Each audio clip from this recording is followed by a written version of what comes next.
مولاي صل وسلم دائما أبدا على حبيبك خير الخلق كلهم. Adam peygamber yüzü Resul nurundan tolup, kim görse mangalayın göredi ayday bolup. Son adamны ulanış isteyen peygamberda şol nurunu görünmahı muhkam gelgen habarda. Son özgelige gelip göçe turgan hıyliga amanat yemik bolup silidan son siliga.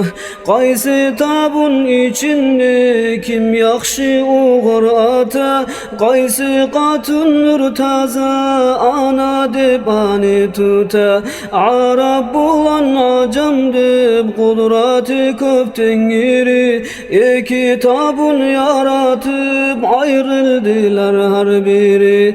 Acamdan silip olup Araplar her kılıkta, Kurayş tuhum edi artığı sililikta. Şol mübarek tuhumda Abdülmuttalip gelip ulanı Abdullah'a yetti nur yerim bilim. Şol nurani yüzünde güyimik balkımaktan Makkanı kızlarına aşıklık tudu yoktan. Harisi kast etse de yetişmedi yerkesi, yetmedi ol devletke Aminat'tan özgesi.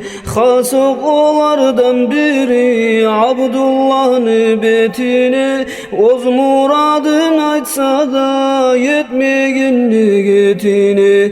Aminat'ni algan son bir dağı yoluqqanna, bayağı hal bar mu deb sorap karagan anna.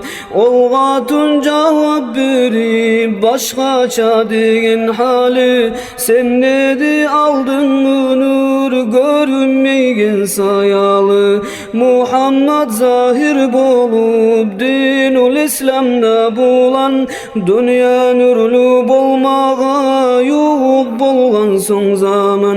Atası Abdullah'dan anası Aminat'a, şol mübarek nur tayip geldi arı surat'a. Mevlaya salli ve sellim daiman abada ala habibike hayril halqi kullihim.